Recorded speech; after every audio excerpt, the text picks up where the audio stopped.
Jay, do you believe? That was Jay's You Don't Know. I sell ice in the winter. I sell fire in hell. I am a hustler, baby. I sell water to a well. I was born to dictate, move on and switch states. Come on, how can you not flow? The reason why I started with You Don't Know is because tonight we're going to be talking about the Paycheck Protection Program. And there are so many people who have applied for this benefit, or someone has solicited you and offered to charge you $5,000 for something that you can actually do on your own just to get your hands on $20,833 provided by Sam, your uncle.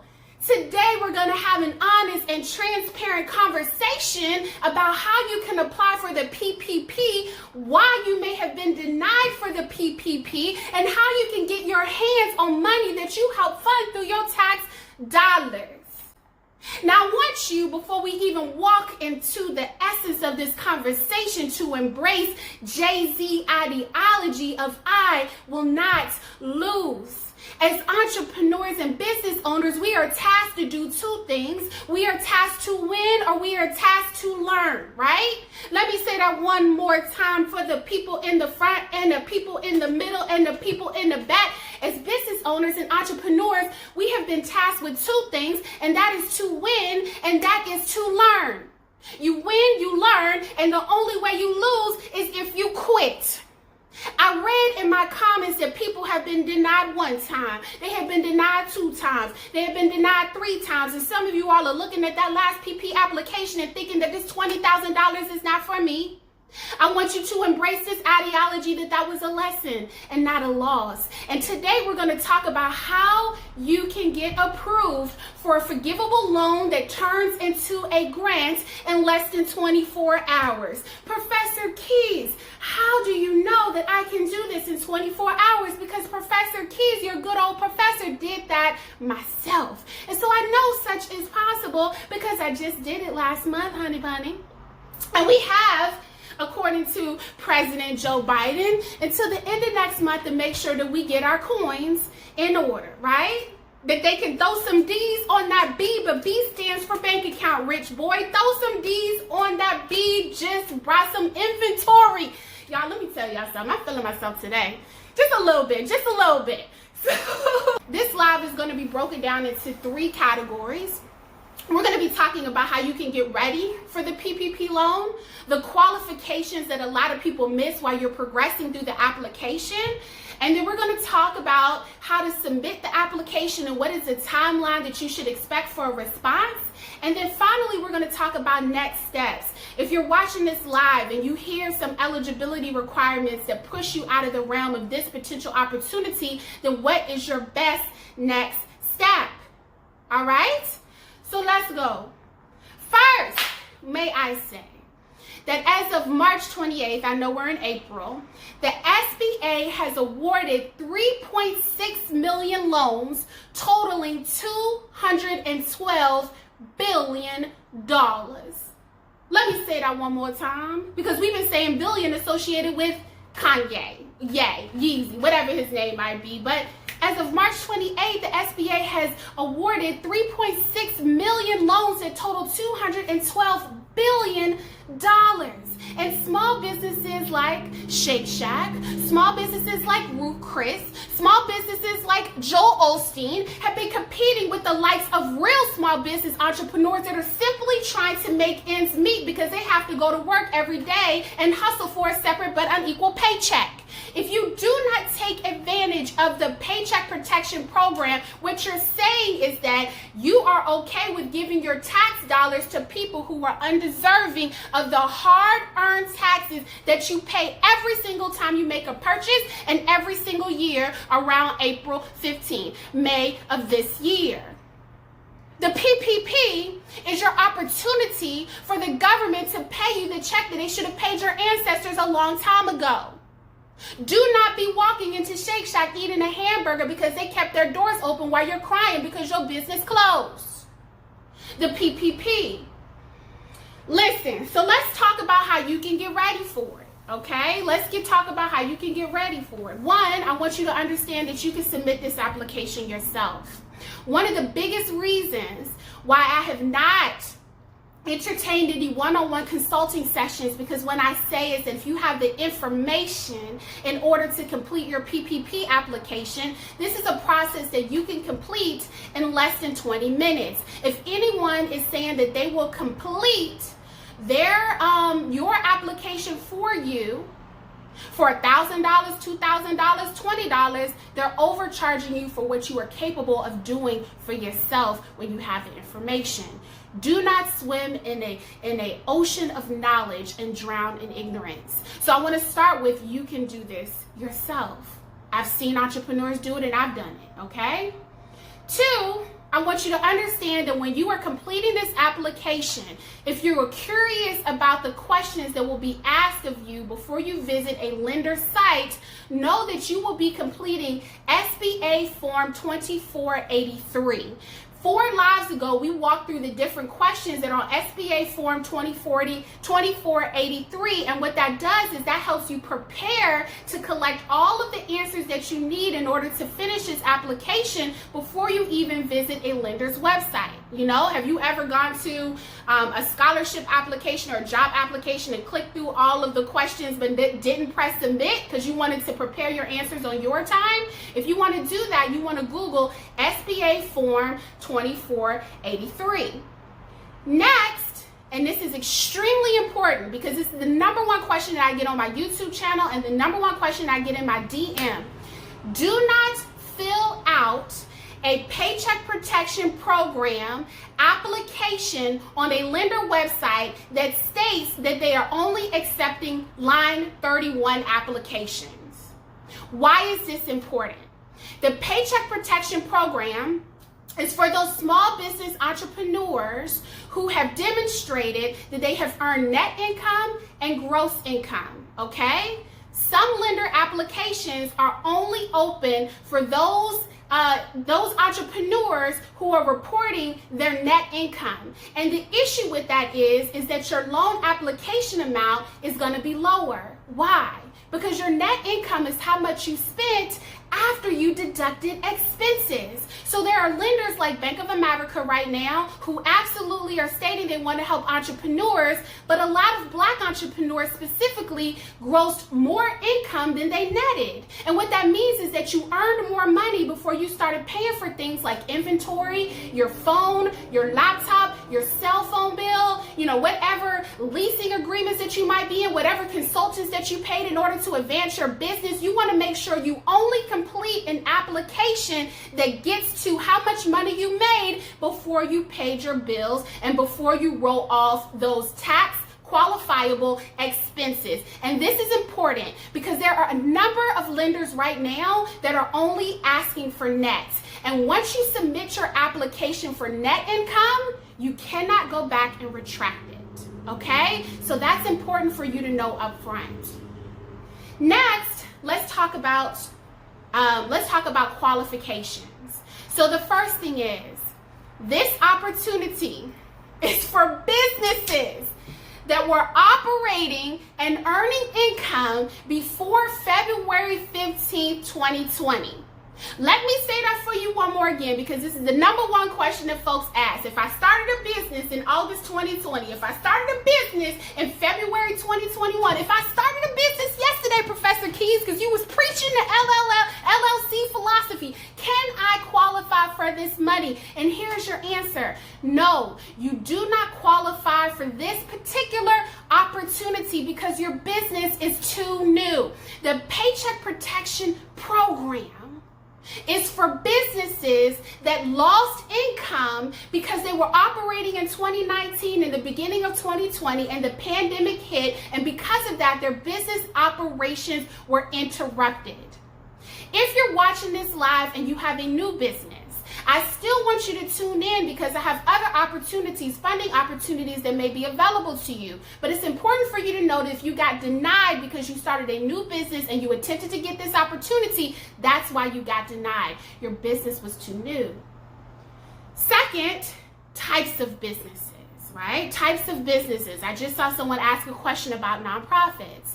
So types of businesses that qualify: your limited liability companies, your LLCs, your LLPs, churches, independent contractors. So if you drove Uber, if you drove for Instacart, if you drove for TaskRabbit, even if you worked on sites like Fiverr and Upwork, even if your business wasn't booming in 2020, but it was booming in 2019, or maybe it wasn't doing too much in 2019, but you had just started to get it off the ground in 2020, if you are an independent contractor, which means you have a 1099, you qualify, okay? If you have an LLC or an LLP, an S corporation, a C corporation, guess what? You qualify.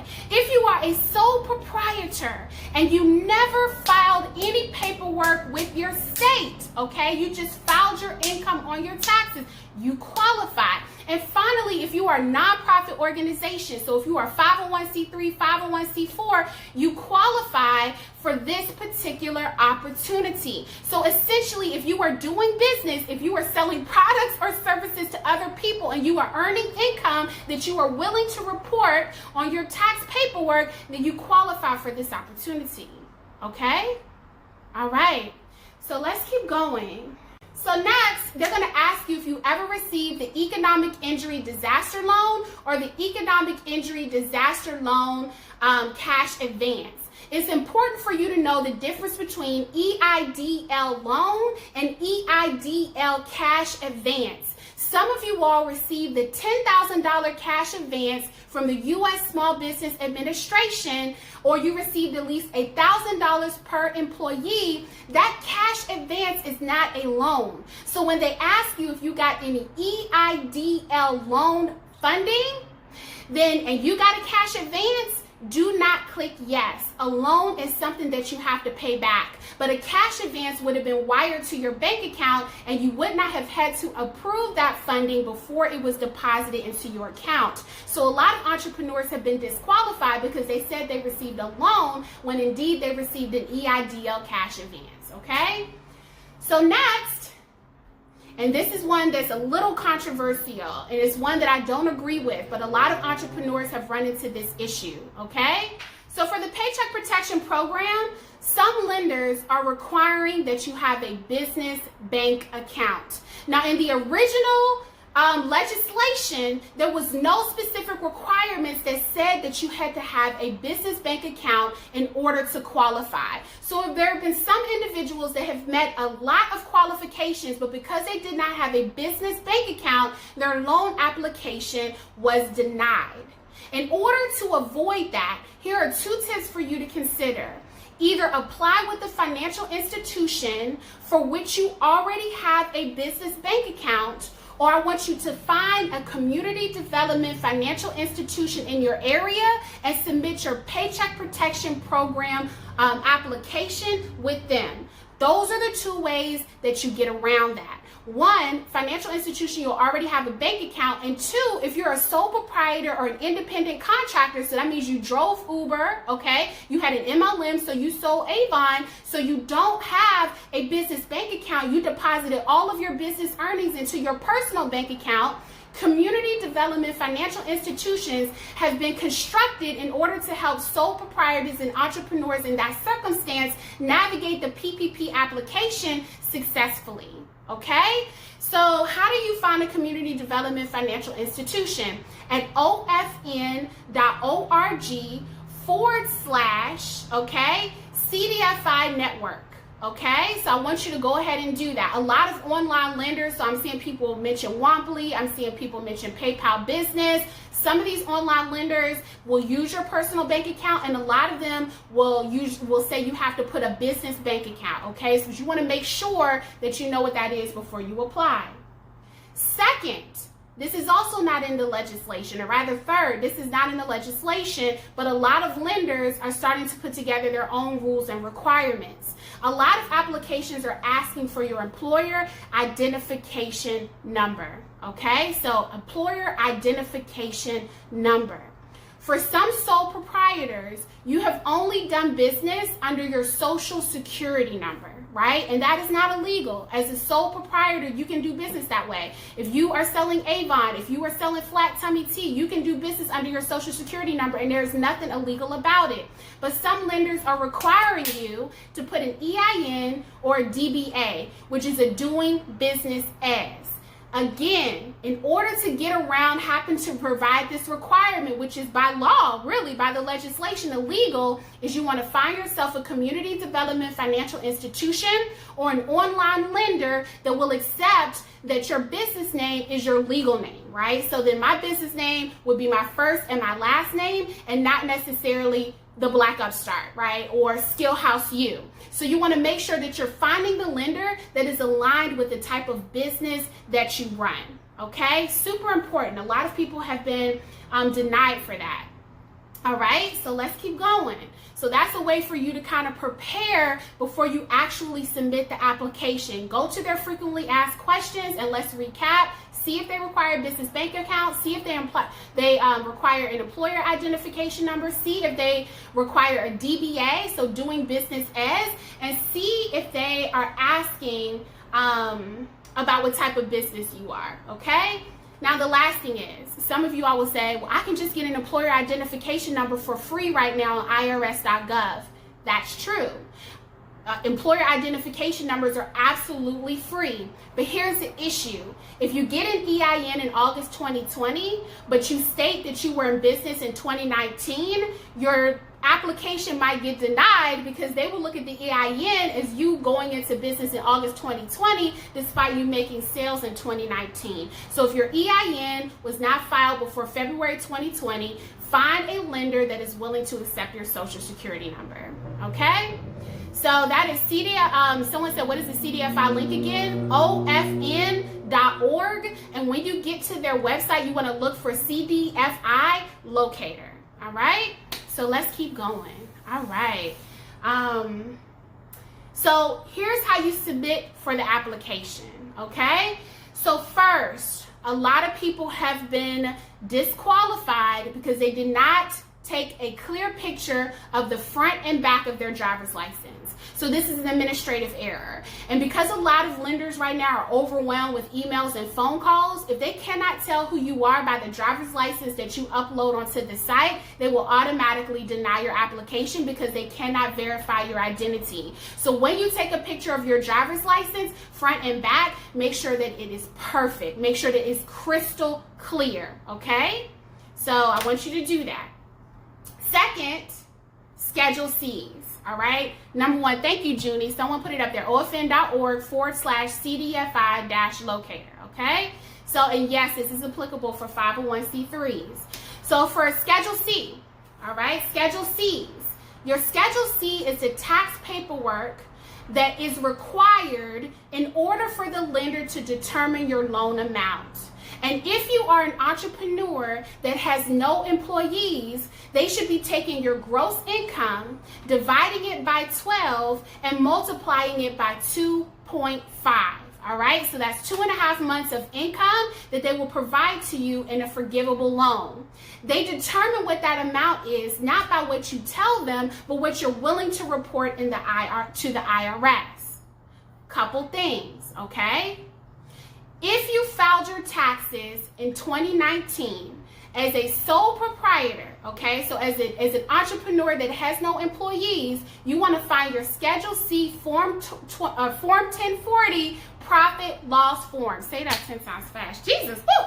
You want to find your Schedule C profit or loss form 1040. But here's some free game for you. If you're listening to this and you're saying, hey, Keys, listen, I was selling hair, I was selling lashes, I was selling my old Jordans, I was in fixing people's bed with 5 masks on because I had to make ends meet, right? I was riding around and getting it, got groceries on one side, got somebody grandma on the other side, just skirt and Uber, right? Skirt and Lyft, right? But perhaps you have not yet filed your 2019 taxes. Here is a provision. You can actually, without filing your taxes, complete the form, complete your Schedule C, your Form 1040 on your own without submitting your taxes, and use that document as a guide to calculate what your ultimate loan amount may be. So what does that mean? Find the Schedule C online, find the 2019 Schedule C profit or loss form, complete that form to your best of your ability, which means you report your gross income in 2019, you report what expenses you incurred, and you subtract your gross income from your expenses, and you get your net income. okay? You get your net income. Once you get your net income, then the lender can make that determination for you. So it is not a requirement that you have filed your taxes in 2019. It's just a requirement that you go through the exercises of completing your Schedule C, okay? You got that? Give me a heart if you got that. Because for a lot of entrepreneurs that did not file their taxes, right, so they're like, listen, I got paid, I hadn't gotten around to doing my taxes, Uncle Sam always has his hand in my pocket. If you haven't filed your taxes, you're still eligible for this benefit, okay? All right, so let's keep going. So the next thing that they're going to ask you for, they're going to ask you for a bank statement.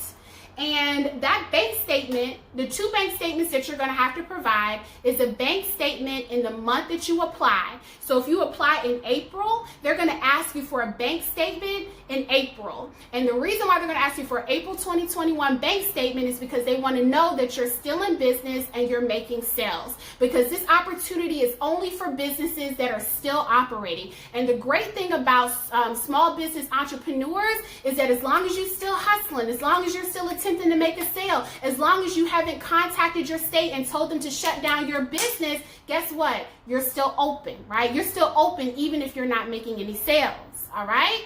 They're also going to ask you for a bank statement from February 2020. And the reason why they're going to want to get that bank statement from February 2020 because they want to make sure that your business was earning income and open February 15, 2020, which is the deadline that you would have had to have established your business and made a sale. All right, so two bank statements, one for the month in which you were applying and one bank statement for February 2020, okay?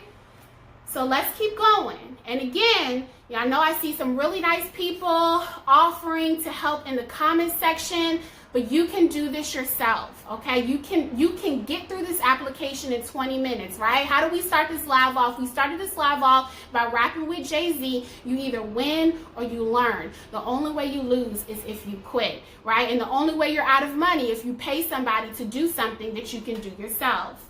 So let's keep going. Woo, child, listen, it's hot up in here. The way my internet been acting, child. All right. You can find a copy of the Schedule C form at irs.gov for free. All right. So next, when you submit your Schedule C, you also need to make sure that you have your Social Security number on it. I know a lot of people are real iffy about sharing that Social Security number, right? There's somebody watching this live right now. You was 7 years old, renting an apartment, right? 6 years old, you owned a car. How? Because your uncle was using your Social Security number. Right? Your aunt had a whole credit line, right? When you was born, you was 2 days, your aunt was out here with a whole Gucci bag on credit. God bless her soul, whatever your auntie is, whatever she doing. All right? So, but they need your Social Security number on your Schedule C, again, to validate and verify your identity. So a lot of people who fill out their Schedule C have either blocked out their Social Security number for security reasons, and because of that have been denied. Only apply with lenders that you trust, okay? So don't submit an application if you do not trust the lender and do not believe that your Social Security number will be secure. Another thing that I did before I submitted is my credit is monitored by Experian, and I locked my credit so that nobody else can open any credit lines without my approval, okay? So that's another layer of security that you can do. Next is your bank statements must match the owner's name. So some of you all may be doing business with your sister, you may be doing business with your mama, your daddy, you may be doing business with your boyfriend, you know, y'all over here, family business, you in business, your mama in business, your daddy in business, mother, brother, sister, all the kids up on the LLC paperwork, y'all's all the business, right? Well, when you submit this PPP loan application, you want to make sure that the person whose name is on the bank account also matches the person who's applying for the loan. That's another reason why a lot of people have been denied, right? So you might be applying on behalf of your mother, right? Or you might be doing business as an employee underneath your mom or as an independent contractor as your mom. You put your name on the application, but the bank statements are showing her name, right? Your mom's name as the owner. When you submit the PPP loan application, what you want to make sure that you do is fill it out on behalf of her. Right? If her name is on the bank account, fill it out on behalf of her. She did it when you was 2, when she got that rent, right? Hey, I'm filling it on behalf of my baby. I know I'm still breastfeeding her, but she got great credit, right? So we just is coming full circle, right? coming full circle. All right, so let's keep going. The last thing is you want to make sure that you have a printed check. So I know a lot of us, we're doing business. You might be doing business through PayPal. You may be doing business through Venmo. You may be doing business with Cash App, and you might not have a printed check. But some lenders are requiring that you get a printed check and you take a picture of the front and the back of it, right? So your question may be like, hey, yo, keys, you know? Why do they need a printed check? Why do they need a printed check? The reason why is they want to verify your routing number and also your account number. They're going to ask you to input that, but they also want to check so that when you're approved for the loan, they don't have to worry about the funds being transferred to the wrong account. Okay? All right. So let's go. Let's keep going. Now, what's the next steps, right? So those are some questions. If you have more questions, drop them down in the comments to make sure that I can answer them. But let's keep going. After you complete the application, right? So that's the most important things. Make sure you have your paperwork together. Make sure that the names are matching across your bank account. Make sure that you have your printed check. Make sure that your business was started before February 15, 2020. Make sure that you're filling out your Schedule C. You no longer had to have filed your 2019 taxes, but make sure that you complete your Schedule C and your Social Security number is 100% shown. Yes, it should be a voided check. All right, and make sure that your driver's license is clear from the front and the back, all right? So what's going to be the next steps, right? So what happens after you submit your PPP loan application? First, you can submit a PPP loan application with multiple lenders. So I'm looking at the comment section now. People are putting Womply in there. People are putting Smart Biz loans in there. People are putting Biz 2 credit loans. And I'm going to talk about all of those lenders in just a second. So I want you to hold tight before you start initiating applications with those lenders. But here's the thing. You want to make sure that you research lenders, right, that meet all of the qualifications that I just gave you. Because there are some lenders right now, for example, Bank of America, that are not accepting line 7. Line 7 is gross income. There are some lenders right now that are requiring that you have a business bank account that were just recommended in the comments section. So it's important that you listen to this live before you listen to the comments. Y'all about to make me listen. Y'all about to make me start preaching up here, because some of you all, listen, are swimming in the ocean of knowledge and drowning in ignorance. The information that you get should be the information that is validated, because you don't want to find yourself in a circumstance and situation where you're wasting your time, which is your non-replenishable asset, communicating and submitting an application with the lender, which is not the perfect fit for your business. Okay? So do your research. Now, once you submit your application, the SB, and I want you to submit your application with at least 4 lenders. I submitted an application with 5, and 1 lender went ahead and approved my application in 24 hours. All right, so you will not get hurt at all by applying to at least 5 lenders. And there'll be some lenders like Smart Biz Loans that says if you apply with us, don't apply with any other lenders. You can, all right? So don't listen to them. They just want to be the ones that process your loan. Apply to at least 5. Now, once your application is submitted with all of these lenders, they will validate your information, and then they will submit it to SBA. The great thing about your Social Security number is that you're the only person, all right? You're the only person who has that number. The great thing about your employer identification number, your business is the only enterprise that has that number. So once SBA approves your application with 1 lender, the other 4, right, the other lenders with which you applied get notified, and they automatically close your application.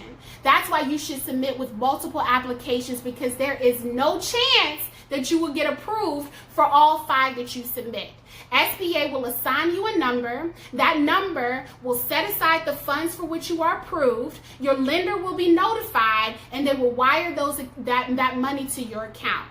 All right? Apply with multiple lenders. When SBA approves you, they will assign you a specific number for your loan, set aside the amount that you are approved for, and once they've set that money aside, they will allocate that to the lender, and all of your other open applications will be automatically closed. All right?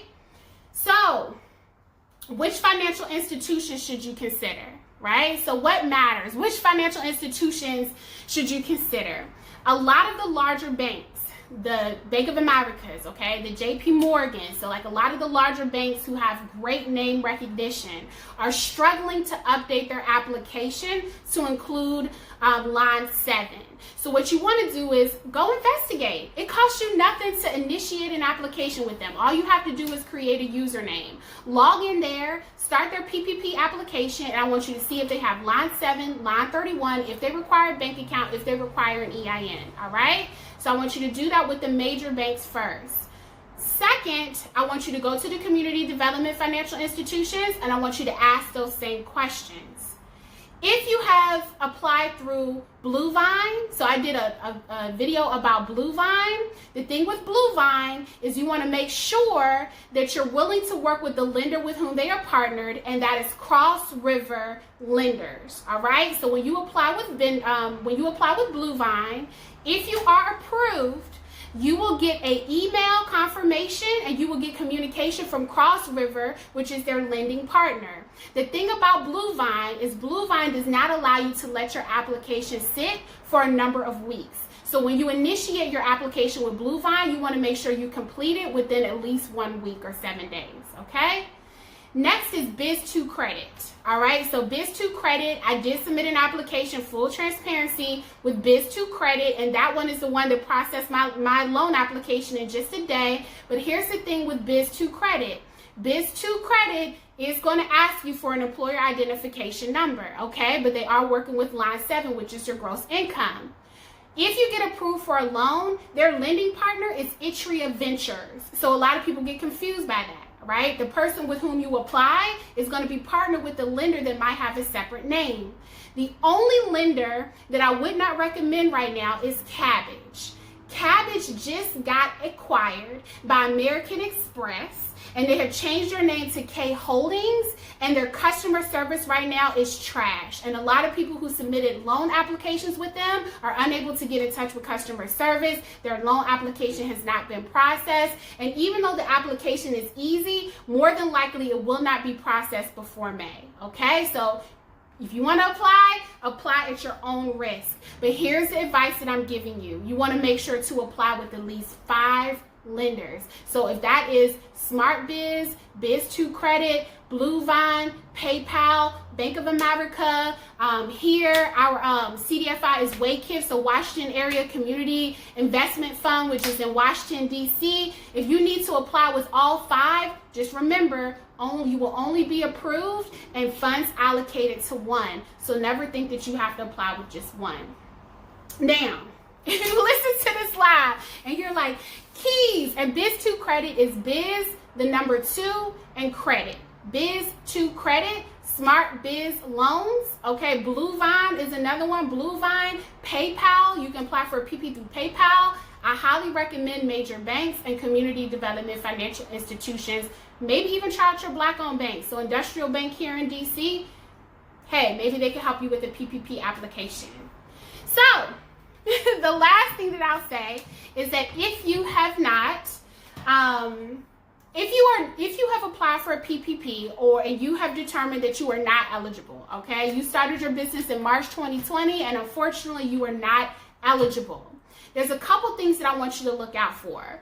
Right now, if you apply for the EIDL cash advance last year and you received less than $10,000, the SBA is emailing entrepreneurs right now, emailing business owners right now, and inviting them to apply for the balance due. So that means if you receive $2,000 in a cash advance from the US SBA with the EIDL, which is the Economic Injury Disaster Loan, then you could potentially get the balance of $8,000 through an invitation-only grant program with them, okay?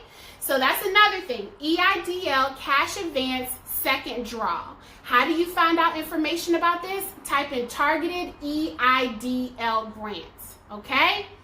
Second, If you do not get the PPP loan or you are not eligible, then I definitely want you to, especially if you're a sole proprietor, apply for pandemic unemployment insurance. All right, so that's an opportunity for the government to still pay you.